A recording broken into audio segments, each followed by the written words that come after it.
Ya estábamos en la mesa de los lunes y bueno, pues ya fuera del aire ya habíamos empezado a platicar de todos los temas que están hoy en agenda y uno en particular que se ha sumado y que tiene que ver con las declaraciones del fin de semana entre el Partido Verde y el Movimiento de Regeneración Nacional. Pero bueno, ya están con nosotros Luis Fernando Gámez del Partido Verde Ecologista, bienvenido. Erika, muy buenos días. Feliz inicio de semana. Ernesto Barajas de Morena, bienvenido. Muy buenos días a todos. Y Enrique Daud del Partido Acción Nacional, Erika, bienvenido. buenos días y gracias por la invitación. A ver, Ernesto, es que ya habíamos empezado contigo, nada más que todavía no entrábamos al aire. ¿Qué está pasando en estas diferencias que están mostrando Morena y sus aliados? Porque no nada más es el Verde, también es el PT, con respecto al tema de la reforma electoral. A ver, ¿cuál es el punto de discordia? Porque lo que entendemos es el tema de los plurinominales. Bueno, en punto específico, yo tengo entendido que, bueno, tanto PT, Morena, Verde, creo que también ya está generando un tema ahí de análisis. No hay una diferencia, no hay un tema de disputa, simplemente pues son temas que se tienen que llevar a debate. Como todos sabemos, bueno, pues está ya en ciernes el tema de la entrega para que la conozcamos todos de lo que va a ser la reforma electoral. Dentro de todos estos temas y dentro de las partes que en algún momento pues han causado no polémica, pero pues sí comentarios, debate entre las diversas fuerzas, pues es precisamente este tema de la disminución de los famosos diputados plurinominales. Actualmente recordemos que, bueno, pues la Cámara se integra por 500 diputados, de los cuales, bueno, pues 300 son de elección directa, representando a cada distrito federal de todo el país, distrito federal electoral, por supuesto. Y los restantes, bueno, pues se integran mediante el tema de vía plurinominal o de designación por proporción. Creo yo que en algún momento, bueno, pues es interesante pensar de estos 200 diputados poder hacer una propuesta de una disminución, que es lo que queremos ver que se va a proponer. ¿Pero con qué criterio la disminución? A ver, yo creo que en algún momento el tema de que, esto es un tema o una disertación personal, el sufragio va precisamente para encaminar a una persona. A ver, Erika Salgado, Distrito 2, la conozco, voto por ella y llega sin ningún problema. Pero los otros restantes... Pues no des ideas, Ernesto, no des ideas.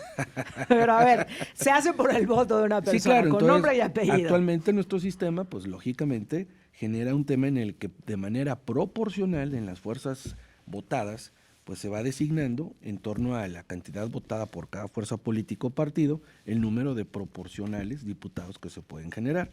Hasta ahí dices, bueno, pues es correcto. Pero al final, y a base de todo lo que hemos experimentado en las últimas elecciones, pues la propuesta radica en decir, vamos viendo cómo disminuir esas proporcionalidades. No porque no sean eficientes, no porque esté mal, sino es una forma, es un método y es un sistema en el cual podemos ser más eficientes y quizás a lo mejor aumentar los de votación relativa. A ver, Luis Fernando, dice Ernesto que no hay diferencias, pero el fin de semana el senador por el Partido Verde, Luis Armando Melgar, él dijo claramente que sí tenían diferencias y que tan las tenían que ya no querían a Dan Augusto López como interlocutor para este tema de la reforma electoral, que ellos pedían tener otras instancias. Entendemos que con otras instancias se refería, digamos, a alguien con mayor categoría o mayor nivel dentro del Movimiento de Regeneración Nacional. No sé, yo lo decía esta mañana, tal vez quieren ya sentarse con la secretaria de Gobernación o quieren hablar directamente con la comisión encargada por parte de la presidenta para el tema de la construcción de la reforma electoral, pero ellos decían con Adán Augusto López ya no. ¿Son diferencias o no son diferencias, Luis Fernando? Yo creo que no son diferencias. Nuevamente, buenos días.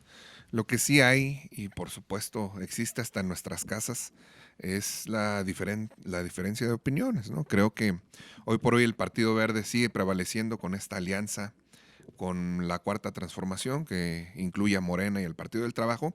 Sin embargo, bueno, pues por supuesto que un proyecto plural se fortalece con la visión de todos.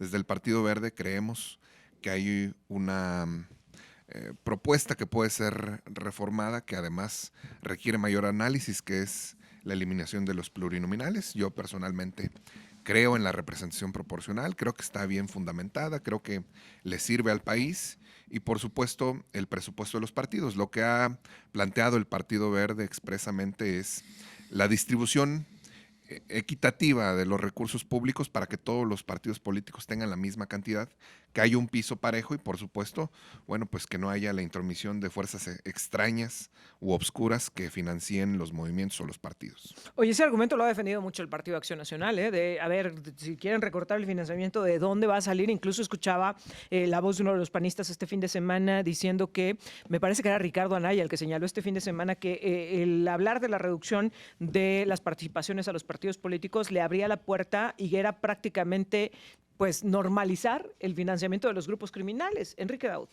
Sí, bueno, comentarte, sí se ve un pleito entre los partidos de la 4T y sus aliados, específicamente por las plurinominales. Hay que recordar que los partidos pequeños de la 4T, como el Verde y el PT, pues tienen muchos diputados y senadores de manera plurinominal. Y el dinero a los partidos políticos, que también, por ejemplo, aquí en San Luis, si desaparecen los soples, ¿quién le va a dar todo ese dinero que le da ahorita el CEPAC al Partido Verde, al PT? Pues no se lo van a dar desde la federación. Es un problema que les preocupa porque ya tienen una partida federal y una partida nacional. Entonces les va a desaparecer si es que desaparecen los soples. En el tema de los plurinominales son 200 y representan casi al 100% de la población y están distribuidos entre los partidos políticos de acuerdo al porcentaje de votación que obtuvieron. Algunas listas, de acuerdo a los estatutos de cada partido, entran directamente desde los comités nacionales, pero otras entran en las circunscripciones en las que está dividido el país. Por tal motivo, a cada estado y a cada partido político le corresponden plurinominales de acuerdo al voto en los estados que obtuvieron. Entonces, sí representan realmente estos plurinominales. Enrique, deja que me detenga en esta parte, Ajá. porque escuchaba en la semana pasada un expresidente del Instituto Nacional Electoral diciendo, a ver, esto de que nadie vota por los plurinominales, pues es una falacia, porque de una u otra forma sí se vota por ellos. Sí, la gente le da una preferencia a un partido político en el listado que ellos mismos han elaborado. ¿Se vota o no se vota por los plurinominales? Sí, se vota por los plurinominales, se elaboran listas con anterioridad y como te digo, no el 100% los define gente que trabaja en los comités nacionales, se dividen por circunscripción, son circunscripciones en todo a nivel nacional y ahí se van distribuyendo los plurinominales de acuerdo al número de votación en estas entidades. Por ejemplo, en San Luis Potosí, pues compartimos con Zacatecas, con Tamaulipas, con Aguascalientes, con Guanajuato y por ejemplo al Partido de Acción Nacional le ayuda mucho. Por eso metemos otros plurinominales federales en San Luis, porque también nos ayudan otros estados a que incremente el número de votos y en nuestras listas de nuestra circunscripción puedan entrar compañeros de San Luis Potosí. Entonces es importante que esto prevalezca. En tiempos que no estaba la 4T en el poder, pues, lógicamente que metían muchísimos plurinominales estos partidos porque les tocaba de acuerdo al número de votos que ellos obtenían. Entonces creo que es una incoherencia que ahora quieran quitar los pluris y que le quieran quitar el dinero a los partidos políticos, que realmente lo único que fortalece es la democracia en nuestro país. ¿Le está mordiendo Morena la mano a sus aliados?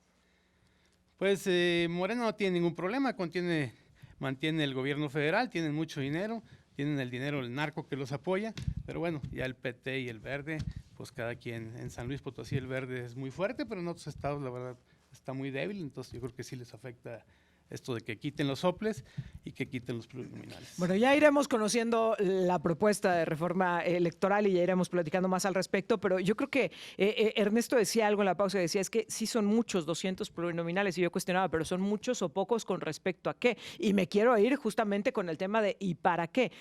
Se supone que tendrían que estar representando como a toda la población, las realidades de todo el país. En el Congreso del Estado de igual forma tenemos a quienes van de elección directa y a quienes van por la vía plurinominal y podríamos cuestionar también para qué nos sirven unos y para qué nos sirven otros, pero yo quiero llevar a la mesa uno de los temas fundamentales que hoy estamos reflexionando. A ver, al inicio de este espacio platicábamos con un colectivo sobre el tema de la movilidad, de la gran cantidad de accidentes que hemos vivido en estos apenas 19 días. Y lo peor, accidentes fatales, accidentes muy fuertes donde se han perdido vidas de motociclistas, de automovilistas, de peatones. En general, pues hoy no hay quien se salve, quien esté a salvo en el tránsito en la vía pública. Hoy en la mañana nos reportaban apenas comenzábamos 12 accidentes, y no, ya no eran ni las 7:15 de la mañana, y ya nos estaban reportando 2 accidentes. Esto nos lleva a la reflexión, y junto con lo que sucedió la semana pasada con el aumento de la tarifa, de qué es al transporte público, de qué es lo que estamos generando y qué es lo que estamos gestando como en la movilidad de nuestra ciudad. Hay una propuesta, o mejor dicho, ya se han ido acumulando las propuestas de ley de movilidad en el Congreso del Estado. ¿Por qué no han salido, Luis Fernando? ¿Qué está pasando? ¿Qué está atorando el que podamos entrarle a estos temas? Bien, es un tema sumamente relevante. Yo pienso que debe de haber pronto un análisis legislativo en la materia, porque hoy por hoy San Luis Potosí está creciendo, se está desarrollando y por supuesto, siempre lo hemos señalado, la nula planeación de los últimos 30 años nos tiene como nos tiene, ¿no? Hay abandono institucional en materia de planeación, por supuesto la movilidad es un caso emblema y hoy por hoy esta administración estatal ha venido a rescatarlo en la medida de lo posible, ¿no? Hablemos, por ejemplo, del caso exitoso de Metrored, que hoy por hoy transporta más de 20,000 usuarios diariamente, 20,000 usuarios que imagínate dónde estarían si no existiera Metrored. Hay desde el 2023, hay un registro de más de 17 millones de viajes que ha impulsado Metrored, pero también desde el Congreso necesitamos retomar el tema para hacerlo más sostenible, más asequible. Por supuesto, planear el futuro de San Luis Potosí para los próximos 30 años, Erika, y creo que es un tema que debemos de retomar pronto en el Congreso. ¿Y qué ha en todas las faltado? ¿Por qué bancadas. no ha salido? ¿Por qué no ha sido prioritario para esta legislatura? Bueno, esa parte la desconozco, yo no soy integrante de la Comisión de Movilidad. Lo que sí te puedo señalar es que sí hemos impulsado propuestas desde el Partido Verde, sobre todo para prevalecer un servicio público eficiente que le sirva a la gente. Insisto, el caso concreto Metrored lo hemos apuntalado, hemos impulsado y por supuesto, bueno, tendremos que sentarnos a la mesa en los próximos días para trabajar en esta área. Sin embargo, quien les hacía el llamado era precisamente la titular de la Secretaría de Comunicaciones y Transportes. La semana pasada, porque platicábamos con ella, nos decía que ella le hacía un llamado urgente al Congreso del Estado a que actualizara la ley del transporte y que sacara adelante la ley de movilidad. Sin embargo, aunque ella forma parte de esta estructura gubernamental, de este Partido Verde mayoritario en San Luis Potosí, pues no se ha dado esa prioridad ni se ha puesto, digamos, como punto fundamental en la agenda. Enrique Daud, ¿por qué crees que no se ha podido sacar? Porque, a ver, también el Partido Acción Nacional tiene representación en el Congreso. Ya tiene varios años que no han podido hacer una reforma a la movilidad en San Luis Potosí. Decirle a la gente que esta movilidad se rige principalmente por la ley del transporte público del Estado y la ley del tránsito del Estado, enfocándose en modernizar el transporte, garantizar seguridad vial, dar prioridad al peatón, al ciclista y establecer tarifas justas. Con actualización reciente para el 2026 se fijaron tarifas en el transporte de 13 pesos con 50 centavos. Estas leyes buscan transparente, eficiente, accesible y seguro. Pero mira, independientemente de lo que comentan, hay cosas que nos afectan mucho a los ciudadanos. Por ejemplo, lo que dice, y qué bien que pusieron el Metrored y que le sale muy gratis a la gente y que ya lo pusieron allá, creo que en Ciudad Valles, creo que ya lo van a poner en Río Verde. En Río Verde. Bueno, eso la verdad, siempre he dicho aquí, las cosas que son bien para la población las aplaudimos y qué bueno que lo están haciendo. Ojalá y lo incrementen porque se necesita aún más de lo que están haciendo. Pero, por ejemplo, ya veremos en algunos años, qué pasará porque alguien le tiene que meter dinero a esas unidades ahora que se empiecen a necesitar mantenimiento y a ver el costo que nos va a tener, a ver si no desaparecen con el costo alto que van a tener. Pero el transporte que existe al cual, para el que toma la gente, pues ya es un transporte viejo, no tiene medidas de seguridad, los choferes no están capacitados y creo que no le han entrado a eso ni el Congreso del Estado ni el mismo Ejecutivo. Y el otro tema que nos viene es, por ejemplo, aquí en San Luis Potosí sobre todo, ya sabemos dónde existen los accidentes todos los días. Por ejemplo, un solo ejemplo, ahí en el Río de Santiago, cuando lo tomas de Soledad hacia Las Lomas, hay un puente que siempre se atoran los camiones ahí, siempre chocan. Tiene años, no han hecho nada, ni siquiera para impedir que esos transportes ingresen al Río Santiago. Eso es la movilidad, eso es lo que tienen que hacer tanto el gobierno del Estado como los gobiernos municipales para evitar otras partes del río donde hay unas curvas ahí que nomás vas a exceso de velocidad o llueve y siempre hay accidentes. Entonces, y siempre en los mismos Pusieron lugares. arcos de señalética, pero por cierto no están propiamente en el ingreso donde generalmente sucede esto. Ahora, Ernesto Barajas, ¿qué es lo que pasa? Ustedes también como Morena tienen representación en el Congreso del Estado, con todo esto que nos dice Enrique, con todo esto que atestiguamos todos los días. ¿Por qué no se le ha dado prioridad? Incluso la misma, insisto, la titular de la Secretaría de Comunicaciones y Transportes, Araceli Martínez, nos dijo aquí, es que estamos atados de manos, no cumplen la ley, los permisionarios nos siguen diciendo que no es negocio, siguen incumpliendo muchos otros compromisos que, aunque no estaban marcados dentro de la ley, pues ellos habían asumido desde hace años y no pasa nada porque la ley dice que revisemos su tarifa cada año y que conforme inflación se les apruebe el aumento. Tan fácil que sería cambiar una palabra y decir, pues no nada más a la alza, sino vamos a revisar el cumplimiento de la ley y si no, no hay aumento, ¿no? Tan sencillo que sería cambiar una frase, pero no se ha hecho. Mira, yo creo que cuando hablamos de movilidad hay que entender que es un tema multidisciplinario y de muchas dimensiones, e integral. El tema de movilidad no solamente es el transporte público o la vialidad, sino también es la planeación a futuro y obviamente en base al presente de lo que es la parte de desarrollo en vías de comunicación. Hay que ver la realidad de lo que decían mis compañeros, la ciudad lamentablemente no por una situación que sea culpa de nadie, sino que ya fue colapsada por el crecimiento natural. Las unidades que actualmente circulan en toda la parte de la zona metropolitana son más de las vías de circulación que debemos de tener. Escuchaba antes de la intervención de nosotros al alcalde y debe de haber ya una planeación tanto de gobierno del estado como del municipio y de la federación para empezar a revisar cuáles son las vías que realmente se necesitan, que no nada más es un tema de decir vamos a hacer un puente aquí, un puente pues soluciona una parte, pero no es la solución integral. Aunado a esto, a lo que decías, pues obviamente revisar el esquema normativo, el marco normativo, de ver qué es lo que sucede. Aprovecho y fue un tema muy lamentable el viernes pasado, el ingeniero Ramón Martínez de León, amigo mío de muchos años, lamentablemente sucedió esto con sus pequeños, pero esto no es un tema que se esté dando nada más de ahorita, y vamos ya algún tiempo en el que no se ha actuado. Por ejemplo, las motocicletas se han incrementado en un número excesivo y hay motocicletas que están del cilindraje pertinentes para poder transitar en avenidas rápidas de comunicación, pero hay otras que no. Y vemos motocicletas pequeñitas con 3, 4 conductores, a veces hasta familias, y entendemos que a veces es más económico una motocicleta que un vehículo, pero las vemos ya por todos lados, en el Río Santiago, en el Circuito Potosí, en todas las vialidades. Claro. Entonces, nosotros mismos hemos normalizado la falta precisamente de vigilancia y de una aplicación de legalidad para evitar este tipo de accidentes. Si revisamos, por ejemplo, el tema de los topes, los semáforos, todo lo que tiene que ver con la estructura y la señalética, estamos rebasados desde hace muchos años. Entonces yo creo que esto es fundamental para poder entender que si no le entramos de manera integral, pues el que hagamos leyes, el que los diputados generen una normativa X, Z o Y, pues no va a evitar todas estas situaciones.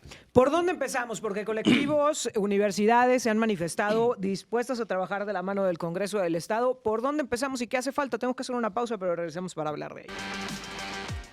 Ya estamos de regreso en la mesa de los lunes y platicábamos sobre el tema de la ley de movilidad, ligada, por supuesto, a la ley del transporte, porque además creo que hoy, como lo decía hace rato Ernesto Barajas, ya no podemos pensar en las cosas por separado, tenemos que pensar que van juntos, que van en la misma canasta. Y ya en la pausa platicábamos, a ver, pues sí, faltan vialidades, falta cultura, faltan normas claras, falta integración, porque también lo decíamos en la pausa, ¿no? Cruzamos hacia Soledad y es otra norma, cruzamos hacia Villa de Pozos y es otra realidad y es otra situación, pero a final de cuentas estamos integrados en una zona metropolitana. ¿Por dónde empezar? Luis Fernando Gámez, tú que estás ahí en el Congreso del Estado, ya pues la Universidad Autónoma, colectivos han estado metiendo presión en el Congreso del Estado, impulsando estas normatividades. ¿Por dónde empezar y para cuándo? Creo que el Partido Verde lo ha hecho bien, Erika, y por supuesto es timbre de orgullo, pero lo digo desde un aspecto ciudadano, por la infraestructura, porque durante 30 años estuvo abandonada. No puede ser que sigamos siendo la misma ciudad de 1970. Hoy por hoy no hay ni siquiera un proceso en donde haya crecido la mancha urbana. Dime dónde está la propuesta del nuevo periférico. En algún momento yo lo platiqué, yo personalmente con el señor gobernador, de esta necesidad de generar un nuevo periférico y por supuesto me tomó la idea y creo que seguramente estará en análisis, pero nos hacen falta mucha infraestructura, un nuevo periférico que nos diga hacia dónde va a crecer la ciudad, cuáles van a ser sus líneas de interconexión, por supuesto, qué municipios va a abrazar, porque hoy ya no solamente es San Luis Potosí capital y sus vecinos, hoy somos una sola zona metropolitana. Por supuesto que el tema de la infraestructura es importante, primordial, y es a lo que le hemos apostado, insisto, en Metrored, la vía alterna, los puentes vehiculares que hacían falta, tanto en el periférico como en Río Verde, como en la calle 71. Sin embargo, bueno, pues creo que, y ahora también tomo nota como diputado, creo que debe el Congreso de entrarle a la discusión, al análisis, y como lo señalábamos en la mesa, este es un tema interdisciplinario y multidisciplinario, en donde tendremos que abordar diferentes ópticas de justicia social, porque el transporte público, Erika, tiene que ser la prioridad de todas las ciudades. Las ciudades no se pueden planear pensando en que todos los ciudadanos abordemos un vehículo, sino que haya transporte público eficiente, resiliente, efectivo, funcional, ecológico y amigable con el medio ambiente, y a partir de ahí pues necesitamos que haya una nueva planeación del San Luis Potosí con el que soñamos y con el que queremos. Pero creo que gran parte del problema ha sido justo eso, nos compramos visiones en contra de, ¿no? En contra del automóvil, en contra de las motocicletas, en contra de, y a final de cuentas sin priorizar lo que es realmente importante. A ver, tú decías el tema del transporte público, pero yo diría, más allá de eso, el peatón, porque todos somos peatones, en algún momento nos bajamos del transporte público, de la bicicleta, de la motocicleta, del vehículo, todos nos bajamos y todos tenemos que transitar de manera segura, y yo lo que menos he visto es el desarrollo de infraestructura para los peatones. A ver, tú mencionabas la ciudad de 1970, pero yo en general diría en la zona metropolitana de 1970, porque, a ver, tenemos nada más un puente vehicular con elevador. Uno solo en toda la zona metropolitana. No estoy hablando de San Luis Potosí capital, estoy hablando de todos los municipios alrededor. Un solo puente peatonal que tiene elevador.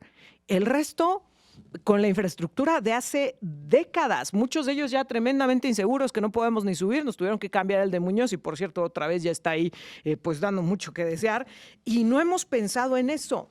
¿Por qué no priorizamos al peatón si a final de cuentas, incluso desde la perspectiva de los partidos políticos, pues los coches no votan? Quienes votan son quienes los van manejando, los ciudadanos. ¿Por qué no priorizamos al peatón cuando San Luis Potosí durante mucho tiempo fue la ciudad de los peatones primero? Ernesto. Sí, evidentemente, yo creo que tienes mucha razón en lo que dices. Hemos a lo mejor ubicado en los últimos 10 o 15 años en desarrollar una infraestructura urbana y de movilidad específicamente diseñada para los vehículos. Porque bueno, pues es el estándar que se manejaba hace 30 años. Pero todo parece indicar, y lo que hemos estado por ahí revisando y viendo, que ahora los estándares a 30 años pues ya no van a ser los vehículos automotores, ¿verdad? Van a ser precisamente las movilidades de transporte por parte peatonal. ¿Qué quiere decir? Que ya las nuevas generaciones tendrán que pensar en hacer ya complejos habitacionales o en ciudades. Veíamos por ahí la ciudad lineal que está en, si no me quiero equivocar, creo que en Dubái, donde pues ya la parte de las calles, los vehículos, pues ya no van a ser estrictamente necesarios. Culturas que están a lo mejor muy adelantadas a nosotros aquí en San Luis, pero tenemos que tender a ver esa visión, que no podemos seguir creciendo pensando en los vehículos, porque al final pues esto está colapsando o colapsará. Tenemos que empezar a ver cuáles van a ser precisamente esas políticas públicas que se tienen que generar por parte de todas las autoridades para efectos de priorizar, como bien lo dices, al peatón. A mí me gusta mucho ir al centro histórico, pues disfruto ir a simplemente a desayunar, comer o a ver temas ahí de carácter personal, y antes pues era más fácil poder caminar entre las calles, ahora ya es complejo, inclusive ya el tema de los estacionamientos también ya se saturó.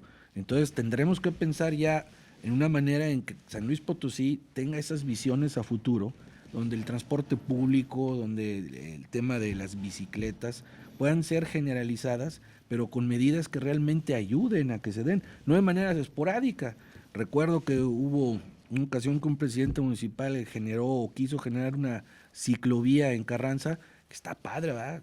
Qué bueno que sean este tipo de cuestiones de ciclovía, pero pues no era la metodología o la forma correcta. Entonces lo que tendremos que hacer es ver a futuro y ver cómo poder todo esto, poderlo de manera integral generar. Tocas un punto fundamental, es que se queda en chispazos, porque esa ciclovía no te llevaba a ningún lado, es decir, aparecías en Carranza en bicicleta y luego ¿qué hacías? Lo mismo sucedió en Himno Nacional y siempre lo dijimos, a ver, el proyecto estaba muy padre, pero ¿dónde dejas la bicicleta cuando se acaba Himno Nacional o cuando se acaba Carranza? ¿Qué haces con ella? ¿O cómo llegas ahí si vienes, por ejemplo, del Saucito, de la zona industrial? Se queda como estos chispazos y estas ocurrencias. A ver, Enrique Dau, déjame ir contigo. ¿Por qué nos cuesta tanto trabajo en San Luis Potosí generar proyectos que trasciendan a periodos gubernamentales? ¿Por qué nos ha costado tanto el tema de la planeación? A ver, yo sé que las comparaciones chocan, pero vemos lo que ha sucedido con la zona metropolitana de Guanajuato, que está perfectamente integrada. Vemos con el crecimiento que ha tenido en los últimos años Querétaro, que de igual forma ha logrado generar infraestructura muy importante, cuando antes nosotros volteábamos y decíamos Querétaro, mira qué lejos está de San Luis Potosí, porque nos sentíamos que nosotros avanzábamos más rápido. Pero ellos han logrado generar proyectos de crecimiento y hemos platicado con los encargados del tema en cada uno de sus estados y nos han dicho a 30 y 50 años. 30 y 50 años donde el gobierno en turno que llega, no importa el partido, ya sabe qué le toca hacer en el periodo que va a estar ahí. ¿Por qué nos cuesta tanto en San Luis Potosí dar continuidad a los proyectos? Bueno, primero decir lo que dice Luis Fernando. En 1970 no existía nada en San Luis Potosí. No, a ver, el distribuidor Juárez empezó a construir en la década de los 90. Antes de eso era nada más la glorieta. Los puentes, hace 35 años empezaron a construir los puentes. Qué bueno que el gobernador Gallardo ha seguido con esa tendencia. Y el río Santiago, habrá una gran obra que si no existiera ahorita no sé qué pasaría con San Luis Potosí. El río Santiago se construyó entre 1979 y 1985. No es cierto que en 1970 no había nada, ha habido. Ya te dio la respuesta, porque los representantes de los partidos están más preocupados en pelear que en solucionar. No son peleados, o sea, simplemente hay que aclarar que sí ha habido obras de movilidad. Es su quincena calientita, es lo único que les interesa. ¿Y qué es lo que ha pasado, por ejemplo, en Guanajuato? Hay 35 años de gobiernos de un mismo partido. Ahí se ha gobernado el PAN durante 35 años. Y lógicamente que ha habido, a pesar de diferencias que han existido dentro del mismo Partido Acción Nacional, entre sus mismos gobiernos, lógicamente se da una continuidad porque ellos proyectan a 10 años, 15 años y aparte los ciudadanos opinan, o sea, sí hablan con las organizaciones civiles, los transportistas, los escuchan y planean con ellos. Y como no se ha roto, o sea, de plano no ha llegado otro partido al gobierno del estado, pues no rompe con esos proyectos que tienen, como ha pasado aquí en San Luis Potosí. Aquí en San Luis Potosí, desafortunadamente, hubo gobiernos priistas durante muchos años, luego llegó un gobierno panista, que lo vuelvo a decir aquí, una apuesta que hice, vamos sacando las obras que se hicieron de movilidad durante los 6 años de don Marcelo de los Santos, los 6 años que tenga Ricardo Gallardo, y a pesar de la inflación, estoy seguro que les vamos a ganar. No, les vamos a ganar nosotros porque hubo muchísima obra durante los 6 años. Contra mi quincena del Congreso.